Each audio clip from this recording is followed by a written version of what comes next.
नमस्कार। बहुत जन एमती अच्छा जो माने आमर टेक विज्ञान ऑयल विषय पचारि थांती। अधिकांश लोक कहती गुरुजी आपण जो टेक विज्ञान ऑयल देउछंती ताहा कौन सी एलोपैथिक नुह तो से आपण मानकु एही तेल प्रस्तुति विधि आपण मानकु देखे दउछि।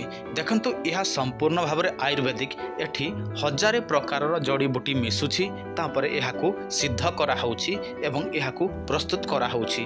आपनक स्क्रीन रे देखा जाउछि देखंतु एठी हजारे गछर चेर मूल को व्यवहार करा जाइछि। से सब को आमे गुंड करिछु तापर एठी सिद्ध करूछु। एहा होछि संपूर्ण भाव में आयुर्वेदिक। आउ एही तेल जोटा कि आमे जोटा मिश्रण करिछु सेटा 11 प्रकार तेल को मिश्रण करा जाइछि। किंतु मो एहारो फॉर्मूला आपण मानको कहि परिबि नाही काहेकि ना यह सबुठारु गुप्त अटे। यही तेल जदि कौन व्यक्ति 3 मास रु 4 मास किंबा ताठो अधिक मध्य व्यवहार करि परिबे किंतु कौन साइड इफेक्ट हबो नाही। देखंतु जो मानकर छोटिया लिंग थाए से मानकर लंबा मोटा करिया पई एही तेल को व्यवहार करा जाए। आ जो मानकर स्तन स्त्री मान देखिथिबे तांकर स्तन छोटिया छोटिया होइथिबो से माने मध्य एहाकु व्यवहार करि परिबे। जदि कौन व्यक्ति नियमित भाव में यह व्यवहार करती ताहले तांकर लिंग जेते छोटिया थाउ ना कहीं लंबा मोटा हम निश्चय।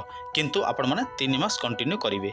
आ देखिए स्त्री मानकर स्तन कौन हुए सांगे सांग ढली पड़े माने तलक नई जाए ढिला हो जाए से माने मध्य यह व्यवहार करेंगे ताहले तांकर स्तन वर्तुल आकार हम पुणी स्ट्रंग हम। यही तेल को मालिश करने फिक्स समय आपण मैंने रखिए।